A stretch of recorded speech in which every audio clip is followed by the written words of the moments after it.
Beyonce na promote agad. Wow!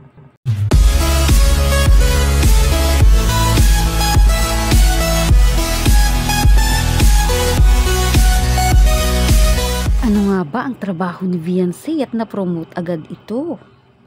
Tara, alamin natin. Kamusta po mga kalingap? Muling nagbabalik ang inyong lingkod, mini vlog, naghahatid ng update tungkol sa mga kalingap. Kung bago ka pa lang sa aking channel, mag-subscribe na at huwag kalimutang mag-like para lagi kayong updated sa aking mga videos. At patuloy po natin na suportahan ang founder po ng Kalingap na si Kuya Val Santos at Kalingap Rob dahil alam naman natin na madaming natutulungan sila na mga kababayan natin. Araw-araw po natin na suportahan at panoorin ang kanilang mga videos. Wow! Promoted agad si Beyonce. Bago po yan, dito po muna tayo na maayos nga pong nakabalik ito nga pong sila Beyonce at ang team Kalingap galing nga po ng Hong Kong. At nakapasok na nga rin po ito si Beyonce sa eskwelahan. At nag-uumpisa na nga po itong mag-OJT. Samantala, masaya naman po ang magulang ni Beyonce at nakarating nga po ng safe ang kanilang anak. At talaga namang miss na ni Beyonce ang kanyang mga magulang. Tatay naman ni Beyonce ay di na pinatulan na di daw umano niya anak itong si Beyonce na kung saan talagang iniyakan ni Beyonce ito sa Hong Kong dahil sa mga maling balita ng mga basher dito. Kaya yung mga nagbabat po dyan, tumigil na kayo. At mas nalaman ko mula sa iyo na talagang tatay mo siya.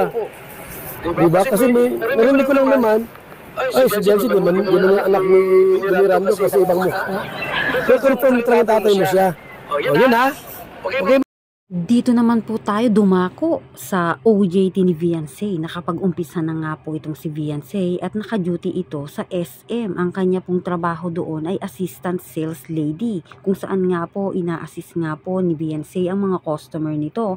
At natutuwa nga po ang manager doon at nais na nga daw pong i-promote itong si Beyonce dahil nga po madaling matutunan ni Beyonce ang kanyang mga trabaho. Bagamat alam naman natin, syempre iba't iba din ang taong nakakasalamuhan ito ni Beyonce at talaga namang proud na proud itong si Kalingap Rob at Kalingap Jack kay Beyonce. Nakatira nga po ngayon si Beyonce sa kanila upang nga po mas malapit nga po sa uuwian nga po nito ni Beyonce at pansamantala lang naman po siya roon. At ganun din po si Kalingap Edu ay talaga namang pong proud na proud dito kay Beyonce dahil nga po sinisikap nito na magawa niya ng maayos ang kanyang nga pong pag-aaral. Kahit nga po ang mga magulang ni Beyonce ay talaga namang bilib na bilib rito dahil nga po kahit nahihirapan ay talaga namang pinagsisikapan nga po ni Beyonce na maipakita na kayang-kaya niya itong gawin.